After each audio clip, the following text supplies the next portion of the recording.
Thank you. All right, take it away with the deep dive. All right. All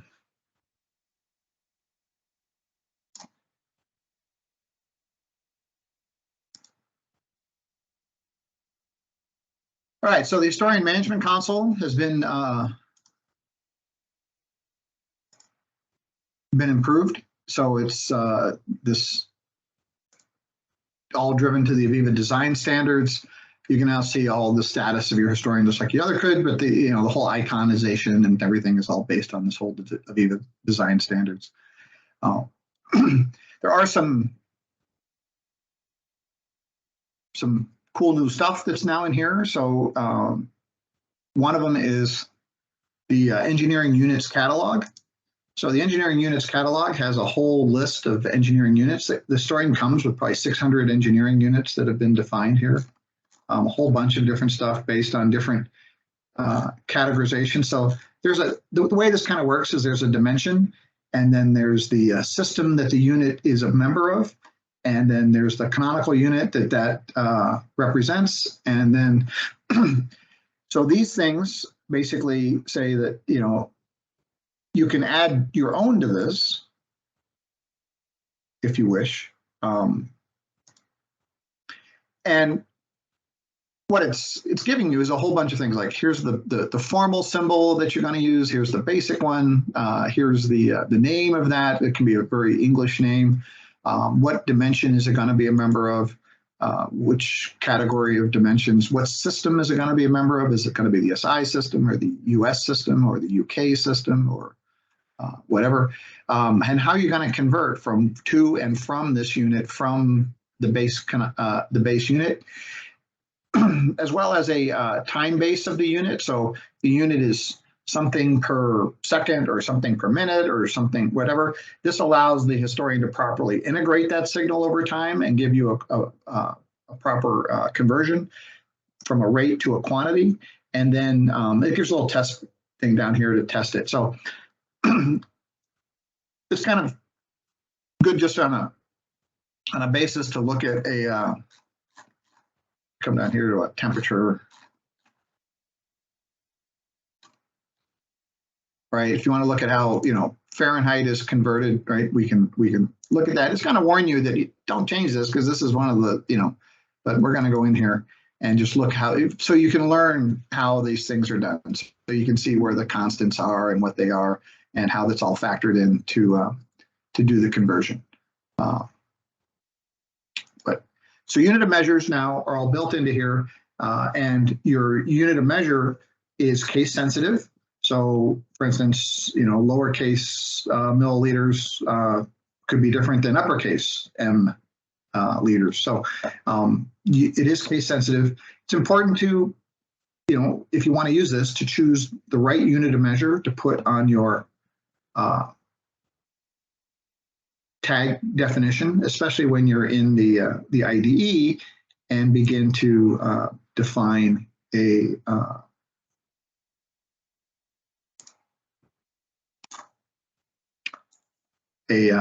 historian feature, right? So if you look at a historian feature here on an object,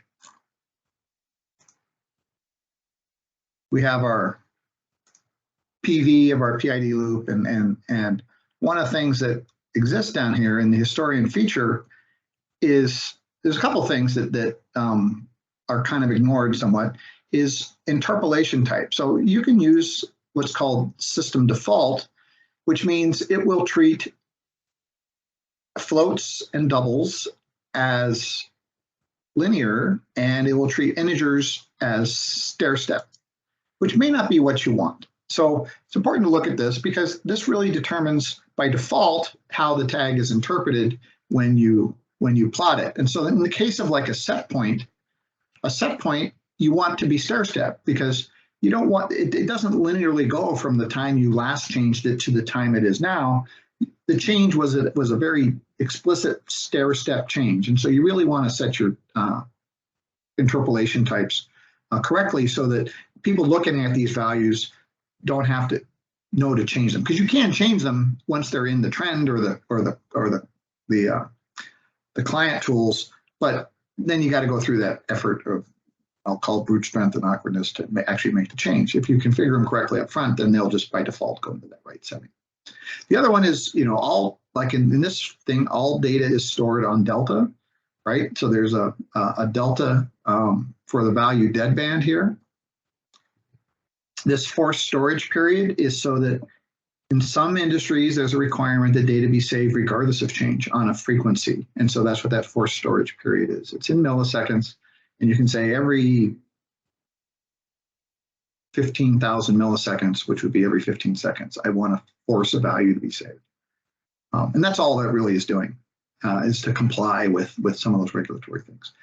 Swinging door is another feature that is sometimes misunderstood or overlooked, but you can replace the delta with a value deadband. You can enable swinging door, and then you get a rate deadband, which basically says, I'm looking at a change of slope. And if the value is ramping linearly, then there's really no reason to save it, because on retrieval, the historian can produce any number along the line as it goes up. Oops, I forgot to turn on my camera. And so you can get good, really optimized storage of that by using the swinging door. And also it's good for things that are under control, like a level sensor or things that naturally linearly ramp or stabilize and go through a linear reduction. It just saves all the inflection points, which is all the important ones anyways. All right, so in the historian, we also have the ability to do replication. And so replication existed since for a while, and it basically did two types of replication locally to your local historian. One was called analog summary, and the other one was called state summary. And this basically said I could replicate on a time frequency, and I could define my own time schedules here in the replication schedule section.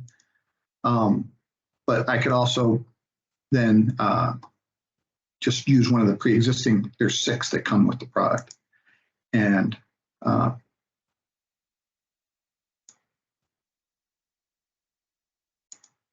it's my machine is slowing down here. So the replication schedule, what is that? I'm losing internet connectivity or something. I'll turn off my camera.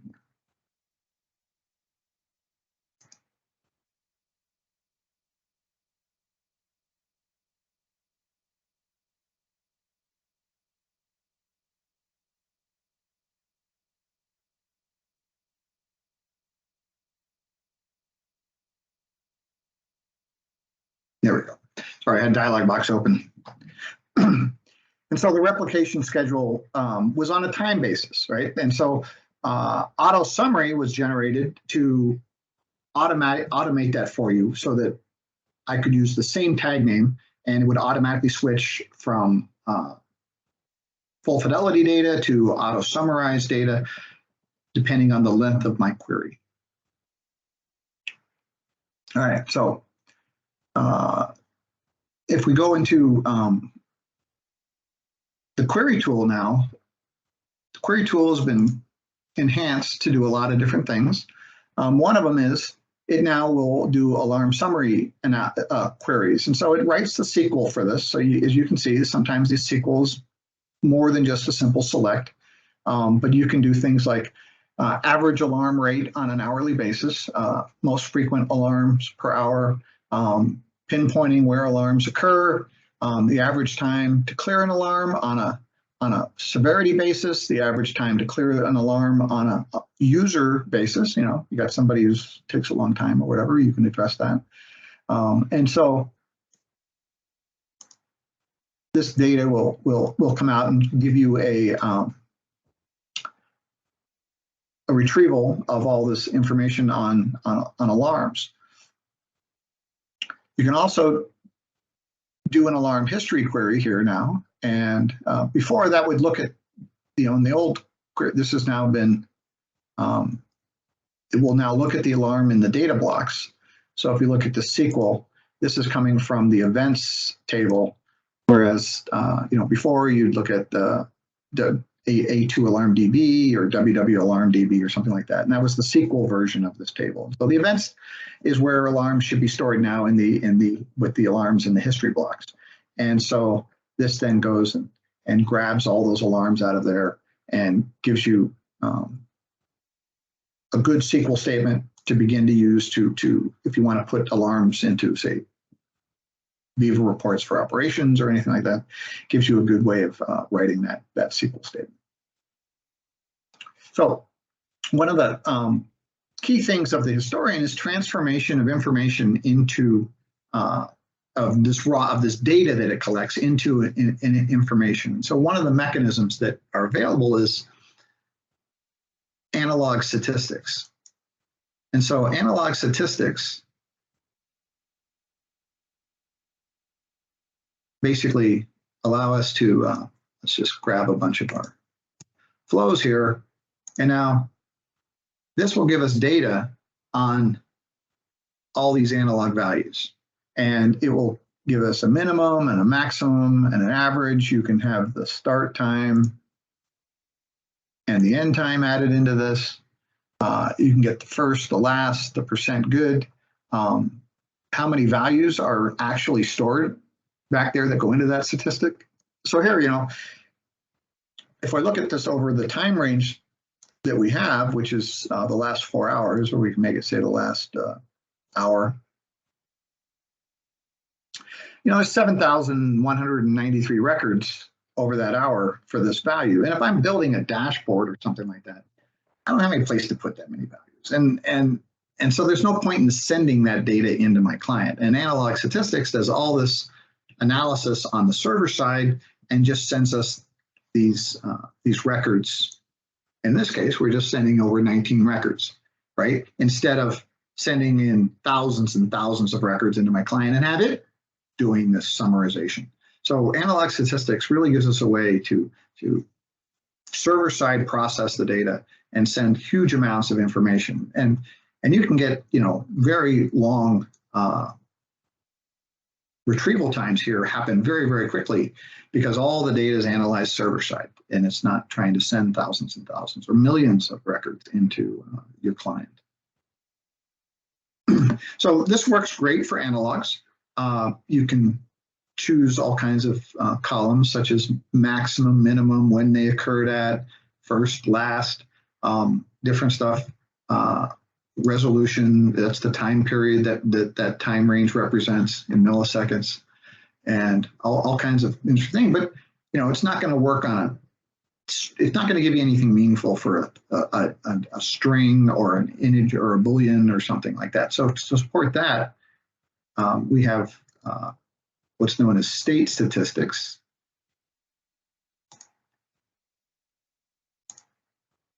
So state statistics will look at stateful tags, and it'll then, instead of giving us the average of the tag, which is, the values are 0 to 1, right? 0 to 1, 0 to 1, 0 to 1, 0 to 1. And so it'll look at the number of times it transitioned in that state. It'll look at the minimum and maximum time it was in that state, and the average time it was in that state, and the total time it was in that state, and the percent time it was in that state compared to the other state. So, as an example, if I want to know which pump runs the most, I can put my criterion here and just say I want my value to be on, that's greater than 0, and then I can just simply sort by whichever one to see which pump is getting the most usage. Very effective ways of summarizing all those discrete transitions that may exist here, right? Because you see, we have 33 transitions and 40 and 64 and 54, and so sending all those records into your client reporting tool, it's much better for the historian to be able to do this. And so the historians are quite capable of doing this transformation, and really what is the power behind them. So the other thing is that in the analog statistics, we had the ability to analyze that on a time basis, but we added in the previous release, we had it in what was called slice by. And so now the query tool has been enhanced to support this slice by functionality. And so we come in here into our pipeline object, grab our tags here. What it'll do is it basically saying, hey, here's the tags that you've got, and these are the things that we can get. So we can get the average and the standard deviation and a integral, and you can even know how many values are behind the recording here. But then we can say we want to look at flow rate. If that's our select tags, we could select more than one if we wanted to, and we want to slice them by, say, customer or customer. Yeah.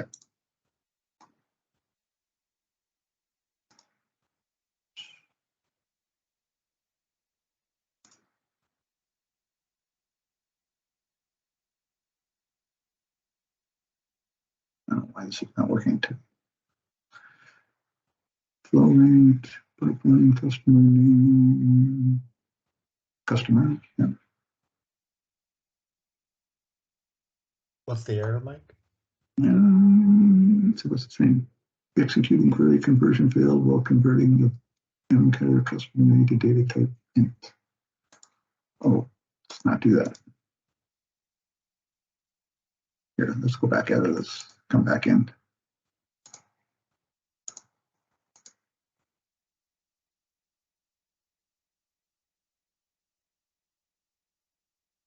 All right, why is this doing this?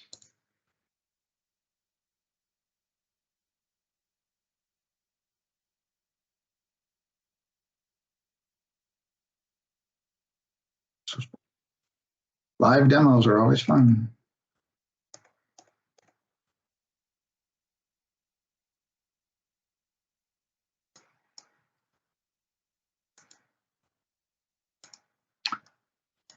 Rats.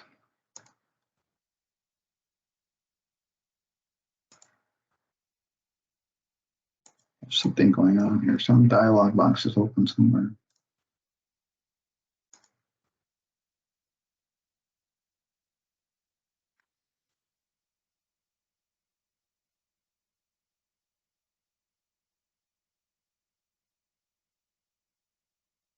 All right, here we go. Can you slice by the number of customer number? Yeah, we can do that too, but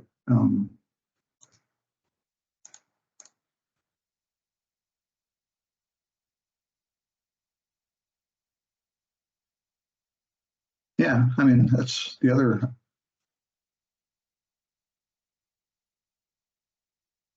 No, it doesn't like that today. I don't know why.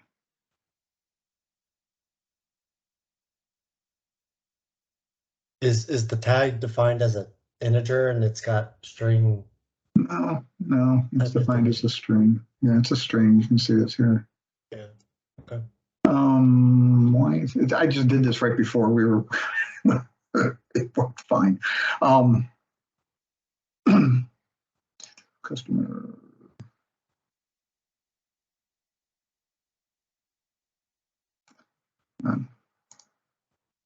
Tag names, database. There we go.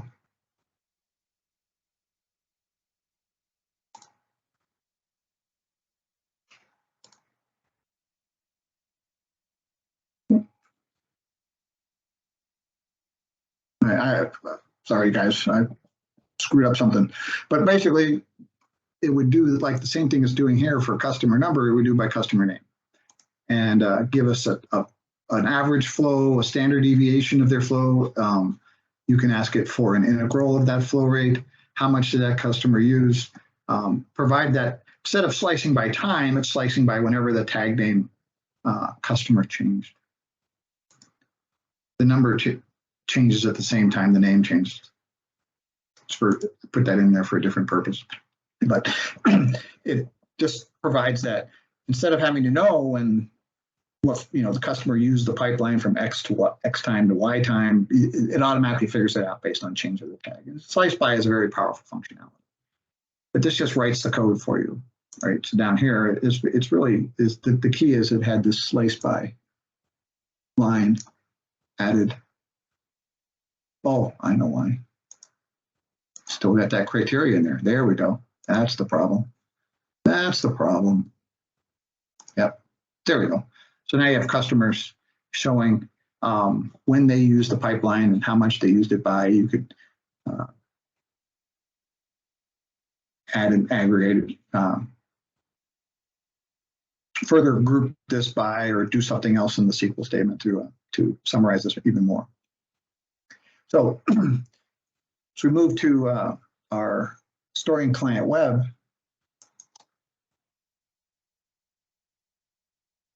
Here to our new section. So we could come in here and create our PID loop, which is basically taking an object it's doing a little PID loop and bouncing the set point around. And we can look at that in a trend here. We can see that loop and bouncing it around.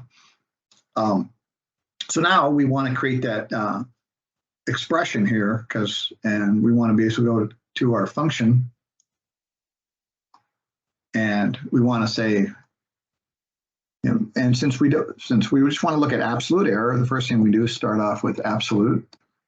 That's a function, and then we can say we can actually just click on it. We take our set point, and we could subtract then our process value and hit that. And so now it'll show the units of measure of each, and like they're the same, but they don't have to be the same. The system will do that conversion.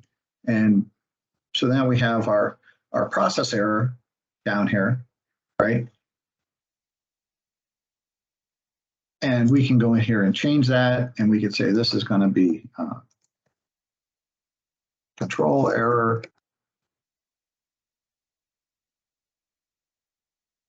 and save that. And so then we can save this whole piece of content off, and this expression tag is saved with the content.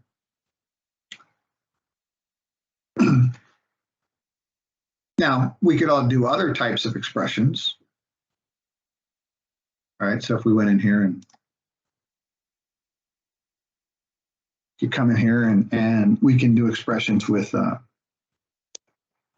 discrete values as well. So we look at our motors, they're stopped or running, and we want to know, and you can build the expressions anywhere in the content. You don't have to do it on the trend, but we can just look at the trend here, and we can see our motor running, and we may want to get a expression here, which is going to look at how many motors are running at any given time, right? So we can easily create a piece of content, and we can select our function change. So up here in the search, you're either searching for tags or you're building a function. So we can say motor state 1 and add motor state 2 and add motor state 3 and add motor state 4. And that basically gives us this chart showing when were our motors running and when did we have one motor running or no motors running or whatever we want. But it's an easy way to build an expression that uses tags that we haven't stored yet, right? We can now create values and expressions. And it'll show the expression here. And you can obviously, like we did before, you can hit the little edit button and change it and say motor loading.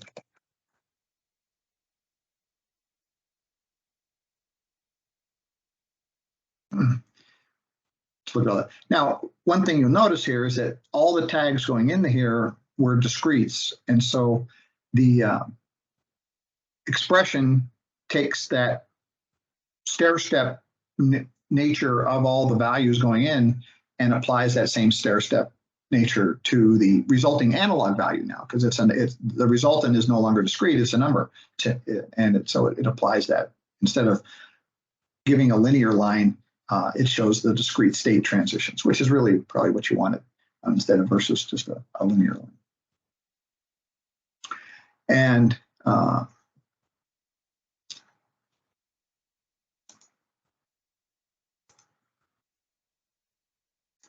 so we can also come in here and go to our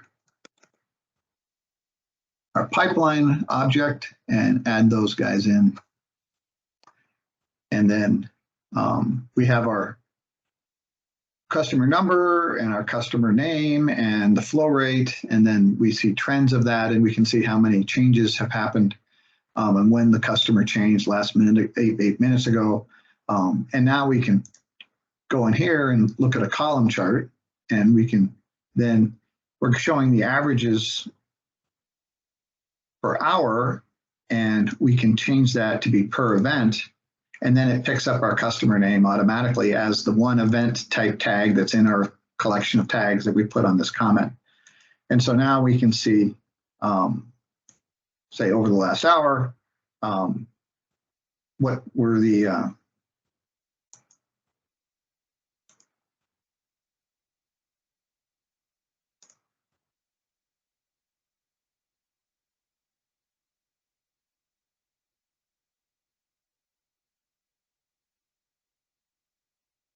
flow rates of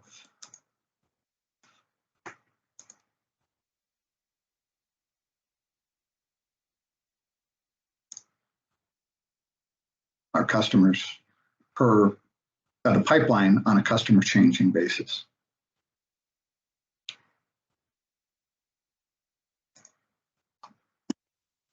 All right, any questions on the historian, guys?